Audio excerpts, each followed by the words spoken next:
Hello guys, Radhe Radhe. आज मैंने अपने चैनल पे पहला ब्लॉग शूट किया है। तो सबसे पहले हम लोग उठे हैं। उठने के बाद मैंने अपनी बड़ी बेटी को उठाया है और जीत हमसे पहले ही उठ चुके थे। वो रोज़ सुबह हमारे लिए उठ के चाय बनाते हैं, इस वजह से उठते ही हमारी मालिश वाली दीदी आ गई है। मेरी छोटी बेटी को मालिश करके तैयार करके उन्होंने फ़्रॉक पहना दिया है। देखो फ़्रॉक में कितनी क्यूट लग रही है मेरी बेटी। फ़्रॉक पहनने के बाद, तैयार होने के बाद मैंने उसके साथ थोड़ा सा खेला। खेलते खेलते फिर मैंने सोचा एक तरफ बड़ी बेटी का होमवर्क पेंडिंग था तो उसका वर्क करा दूँ। फिर मैं और गुड्डी ने मिलके उसका वर्क किया। फिर मैंने नहा लिया। नहाने के बाद मैंने मंदिर में मत्था वगैरह टेक के फिर नीचे आई। नीचे आके मैंने देखा कि गुड्डो सो गई है और मैं उसको सुला के ही नहाने गई थी और वो मेरे नहाने के बाद तक सो रही थी। उसके बाद फिर मैंने थोड़ी सी रीडिंग एक्सप्लेन की अपनी बड़ी बेटी की।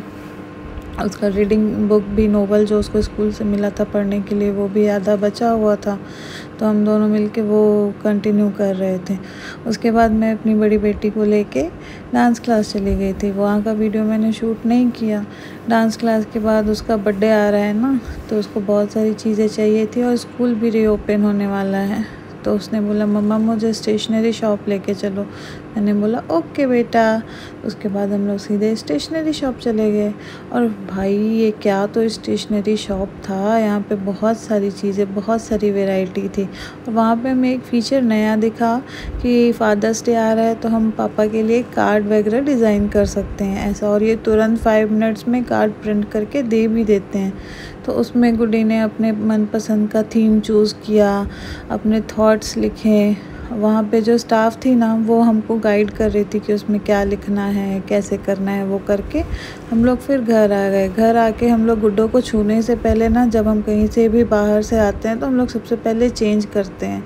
तो देखिए गुड्डी की ड्रेस चेंज हो गई है और हमारे घर आने से पहले पापा भी घर आ गए थे। फिर गुड्डी ने बड़े एक्साइटमेंट के साथ ड्रेस चेंज करने के बाद पापा को अपनी शॉपिंग दिखाई, जिसमें ये बड़ा सा फ़नी सा पेन था।